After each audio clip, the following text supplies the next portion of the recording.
Olá, seja bem-vindo a mais um vídeo. Nesse vídeo a gente vai ver como criar tabelas em SQL. A gente vai usar aqui o Metabase como uma interface para poder fazer essas modificações no banco de dados, mas eu também estou com o PGAdmin aqui, que é a interface padrão do Postgres, para a gente ver que as mudanças que a gente fizer no Metabase refletem automaticamente aqui no PGAdmin, beleza? Então vamos lá, para quem veio aqui nesse vídeo só pegar qual é a sintaxe para criação de tabelas, tá aqui, a sintaxe é essa. A gente usa a instrução create table, seguido do nome da tabela, e aí entre parênteses a gente coloca o nome da coluna, o tipo de dado daquela coluna e todas as restrições que a gente quer atribuir para aquela coluna. Vamos ver um exemplo prático aqui? Vamos lá. Vou iniciar aqui uma nova consulta em SQL, dentro do meu banco de dados local, deixar um pouquinho maior aqui, e vamos seguir exatamente aquele formato lá que a gente viu. Então, primeiro, create table. Eu vou criar uma tabela chamada alunos. Vamos supor que eu quero criar uma tabela para guardar os alunos dos meus cursos. Então, a primeira coisa, eu preciso de um identificador para minha tabela. Então, é a coluna que eu vou chamar de ID. Melhor, eu vou chamar de ID aluno. Essa coluna, o tipo de dado dela vai ser serial. Serial é um tipo de dado muito utilizado para colunas de identificador. Por quê? Ele é um tipo de dado inteiro que vai somando sempre um a mais que o máximo presente naquela coluna. Ou seja, se eu inserir o primeiro aluno, automaticamente essa coluna ela vai para o ID 1. Se eu inserir o próximo aluno, automaticamente essa coluna vai para o ID 2, sem que a gente precise inserir, beleza? E qual restrição a gente vai colocar nessa coluna? Essa coluna vai ser a nossa chave primária da tabela. Significa que qualquer linha presente nessa tabela vai poder ser identificada através da coluna ID aluno. Então, a restrição que eu vou colocar é a restrição primary key, chave primária, beleza? Próxima coluna, vou até dar um tab aqui para ficar mais fácil de ler. Próxima coluna é o nome do aluno, certo?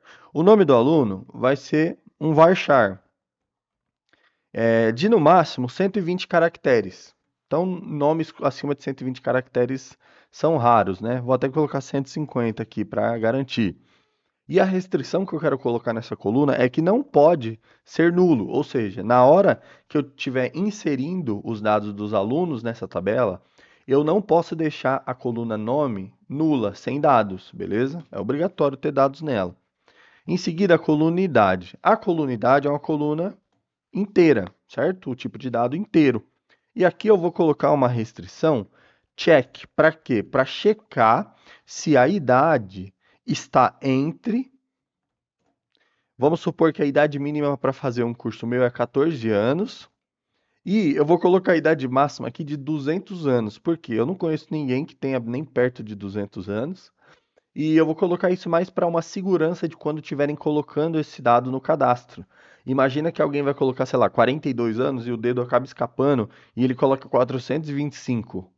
E aí quando ele tentar dar OK, o banco de dados não vai permitir que esse dado seja inserido. Então é uma segurança na hora de inserir os dados também. Então vamos lá. Eu vou colocar uma outra restrição também, que vai ser not null.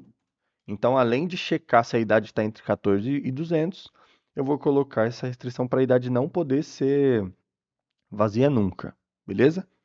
Vírgula. E mais uma coluna que eu vou colocar aqui é o nome do curso. Então, o nome do curso também é um varchar e vai ser um varchar de apenas 8 caracteres. Eu vou mostrar para vocês por quê. Aqui eu vou ter uma outra restrição check, tá? E eu vou checar se a coluna curso, se o dado inserido nela está dentro de uma dessas duas opções, SQL e Metabase. Então, imagina que eu só tenho dois cursos, ou de SQL ou Metabase. Então, na hora que a pessoa for preencher qual curso ela se inscreveu, ou eu for registrar o curso que o aluno se inscreveu, só pode ser SQL ou Metabase. Não pode deixar escrever nenhum outro tipo de texto nessa coluna, não vai fazer sentido, beleza? E também vou usar o not null aqui. Então, se é uma coluna, se é uma tabela de alunos, ele com certeza vai estar inscrito em um curso.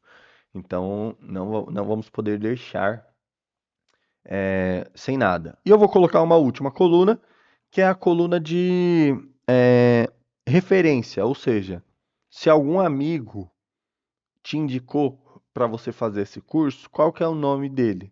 Então, essa coluna de referência vai ser um varchar, novamente de 150 caracteres, porque se trata de um nome, e essa coluna eu não vou colocar o not null, porque ela pode ser nula.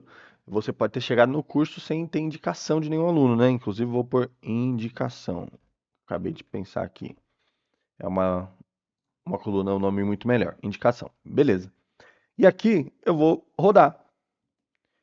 Dentro do Metabase, ele vai dizer que aconteceu um erro na query quando a gente tenta fazer qualquer coisa que não seja uma consulta select. Porque o Metabase é assim. Porém, se você ler isso aqui, ó, a instrução select não produzir um result set para consulta nativa, significa que deu tudo certo. Ele só não conseguiu encontrar um select no seu texto. Por isso que ele vai apresentar um erro.